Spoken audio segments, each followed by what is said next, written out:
Hi అండి. ఇవాళ నేను మీకు రాగి లడ్డు ఎలా ప్రిపేర్ చేసుకోవాలో చూపించేస్తాను. పిల్లలకైనా పెద్దలకైనా చాలా హెల్దీ అండి. పిల్లలు రెగ్యులర్గా మనం చెప్పాలి అంటే వాళ్ళు జావ కానీ మాల్ట్ కానీ అంబలి కానీ ఇట్లా ట్రై చేసి ఇచ్చినప్పుడు తినడానికి తాగడానికి ఇష్టపడరు. ఒకసారి ఈ విధంగా రాగి లడ్డు ట్రై చేయండి. స్నాక్స్ బాక్స్లో పెట్టేసినా కూడా ఇష్టంగా తింటారు.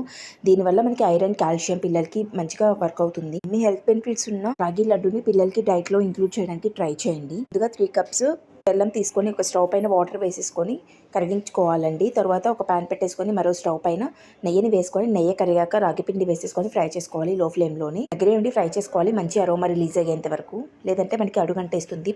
మంచి అరోమా రిలీజ్ అయ్యి ఫ్రై అయ్యాక తర్వాత యాలకుల పౌడర్ కూడా యాడ్ చేసేసుకోవాలి. ఇంచిన బెల్లాన్ని స్ట్రెయిన్ చేసుకొని కొంచెం కొంచెంగా యాడ్ చేసుకుంటూ మిక్స్ చేసుకుంటూ కలుపుకోవాలండి. ముద్ద కట్టడానికి వీలుగా వచ్చేంత వరకు మనం కొంచెం కొంచెంగా వేసుకుంటూ కలుపుకోవాలి. నేను ఇక్కడ 4 కప్స్ రాగి పిండి తీసుకున్నాను, 3 కప్స్ బెల్లం తీసుకున్నాను. మైల్డ్ గా సరిపోతుంది. ఎక్కువ స్వీట్ తినే వాళ్ళైతే హాఫ్ కప్ ఎక్స్ట్రా చేసుకోండి. వేయించిన పల్లీని మిక్సీ జార్ లో వేసుకొని కోర్సుగా బ్లెండ్ చేసుకొని రెడీ చేసి పెట్టుకున్న రాగి పిండి మొత్తంలోకి చేతికి నెయ్యిని అప్లై చేసుకొని లడ్డూలాగా చుట్టేసుకుంటే టేస్టీ అండ్ హెల్దీ రాగి లడ్డు రెడీ అయిపోతుంది. రెసిపీ కనుక నచ్చినట్లయితే ఒక లైక్